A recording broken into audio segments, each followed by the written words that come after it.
ধন্যবাদ। সুপ্রিয় দর্শক, সবাই ভালো আছেন? অসময় বৃষ্টি, ঠিক অসময় বলা যাবে না, এ সময় বৃষ্টি হয় কম বেশি। আমরা ইদানিং একটা ব্যাপারে খুব ডিসকমফোর্ট বলবো না, এটাকে আসলে ধরে নিতে পারেন যে আমরা একটা কিছু বিষয় নিয়ে খুব যাতা অবস্থা। মনে করেন মিথ্যা বিজ্ঞাপন, অনলাইনের যে বিজ্ঞাপন, এই বিজ্ঞাপনগুলো এত জঘন্যভাবে উপস্থাপন করছে, মনে হচ্ছে ওরা ডাক্তার, ওরা সব জানে।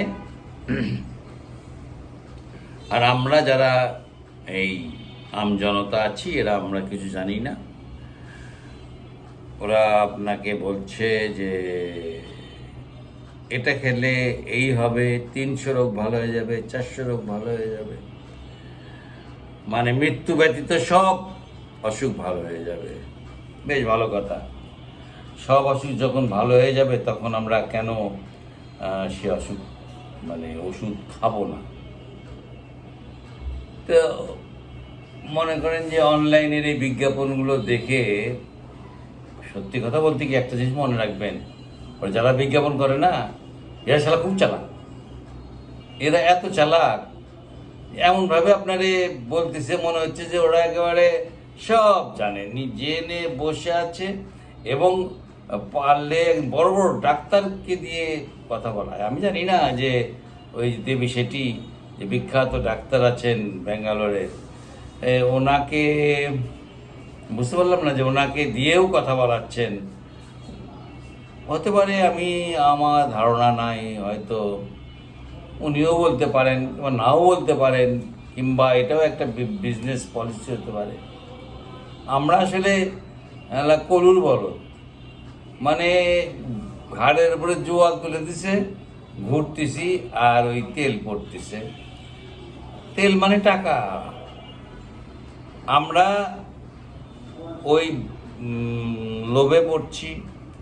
এই ওষুধ খেলে পারে, এই ওষুধ খেলে পারে হাঁটুর ব্যথা থাকবে না, এটা পড়লে পারে কোমরে ব্যথা থাকবে না, ওটা পড়লে পারে আপনার ঘাড়ের ব্যথা থাকবে না, গ্যাস্ট্রিক থাকবে না, প্রেশার থাকবে না, আপনার বিট বিট দেখছেন না, বিটকে গুঁড়া করে ওরা বলছে সেটা পানির মধ্যে মিশিয়ে খাবেন। আরে বিট কিনতেই পাওয়া যায় এখানে, কাঁচা বিট ব্লেন্ডারে কেটে নিয়ে ব্লেন্ডারে ভালো করে করে নিয়ে ওইটা খাবেন, ওইটা অনেক বেশি উপকার দেবে। কারণ ওরা যে ব্লেন্ডারে নিয়ে শুকানোর পর যেটা করতেছে, এটা আই ডোন্ট নো যে কতটুকু কার্যকরী এবং ওর মধ্যে কি আছে। ভালো হতে পারে, কিন্তু বিএসটিআই কোনো অনুমোদন আছে বলে আমি জানি না।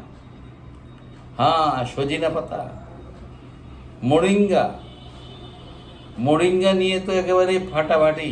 মোরিঙ্গা খাবেন না কি খাবেন, খেলে এই 300 অসুখ ভালো হয়ে যাবে।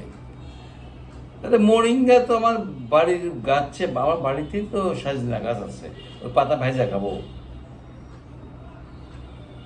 এই কি আমি কিছু বুঝি না। সেগুলো পাতা আবার দেখি আমি গুঁড়া ডাস্ট অনেকে কিনে আপনার গ্লাসের পানিতে এরকম করে ঘুরিয়ে নিয়ে খাচ্ছে।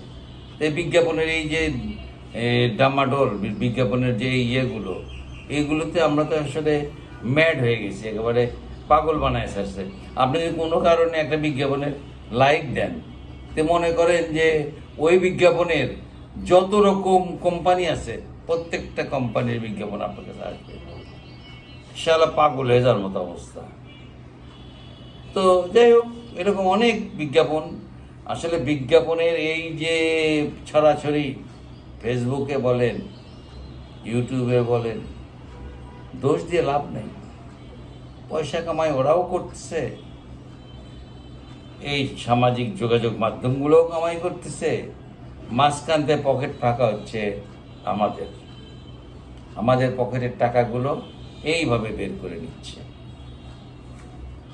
আপনি মনে করছেন ওদের ওষুধ খেলে পরে ভালো হয়ে যাবেন, ওরা যা বলছে দ্যাট ইজ রাইট। এই হলো অবস্থা। তো যাই হোক, আমি আপনাদেরকে কিনতে নিষেধ করছি না, আপনারা যদি ভালো মনে করেন কিনবেন। তবে আমি একটা কথা বলতে পারি যে আমি একটা জুতো কিনছি আর কি, 1500 টাকা দিয়ে কিনে পরলাম, ওটা বলছে যে 100% লেদার। তো কেনার পর দেখি যে 100% লেদার না। আমি একটা প্যান্ট কিনছি অনলাইনে, আমি প্যান্ট ঠিক না, ট্রাউজার কিনছি, ট্রাউজারের দেখি পকেট কাটা। তার মানে কতটা বাজে এইসব কোম্পানি, একটা মাল দিচ্ছে, দাম নিচ্ছে বেশি, জাতা মাল দিয়ে আপনাকে ঠকাই দিচ্ছে। So you should take care. আপনি কেনার আগে জেনে নেবেন ব্র্যান্ড কোম্পানি কিনা। আবার কিছু কিছু কোম্পানি কিন্তু খুব ভালো ঘি বিক্রি করেন, আমি নাম বলবো না, খুব ভালো ঘি বিক্রি করেন। সেই ঘি আপনি 1 চামচ খেলেই আপনার মনে হবে যে যে ছোটোবেলায় যে ঘি খেয়েছেন অরিজিনাল সেই ঘির মতো গন্ধ। একেবারে যে নেই, ভালো নেই তা বলবো না, তবে অধিকাংশই হলো পাট চিটিং। এরা আপনাকে ঠকাচ্ছে, দেশবাসীকে ঠকাচ্ছে, মানুষকে ধোকা দিচ্ছে। ওরা ডাক্তার, ওরাই সব। আবার কেউ কেউ দেখবেন দেয় আপনার এই স্টেথিস্কোপ ডাক্তারদের গলায় দিয়ে কথা বলে, মনে হয় উনি ডাক্তার, উনি সব জানেন। ডাক্তারও তো সব জানে না। ওষুধ যেটা আবিষ্কার হয়, যেটা দিয়ে কাজ হবে, এটা তো বিজ্ঞানীরা আবিষ্কার করে, ডাক্তাররা কি আবিষ্কার করে? ডাক্তাররা প্রেসক্রিপশন লেখে, এইটা খাবেন, এইটা খাবেন। কারণ ওই রিপ্রেজেন্টেটিভ যখন এসে বলে যে এই ওষুধ দিয়ে এইটা ভালো হয়, এই ওষুধ দিয়ে এইটা ভালো হয়, তখন ওনারা ওই এটা পড়েন, পড়ে দেখেন যে হ্যাঁ ঠিক আছে, তখন তারা লেখেন। তো আমাদের দেশে ডাক্তারদেরকে দিয়েও বিজ্ঞাপন করা হচ্ছে, এমনি তো সাধারণ সবাই বিজ্ঞাপন করছে। তো বিজ্ঞাপন করুক, কোনো অসুবিধা নাই। তবে আপনাদের সবার কাছে অনুরোধ থাকলো, যেটাই কিনবেন দেখে শুনে কিনবেন, প্রতারিত হবেন না। প্রতারকদের কিন্তু বিরাট আধিপত্য চলছে এই দেশে। ধন্যবাদ সবাইকে, ভালো থাকবেন।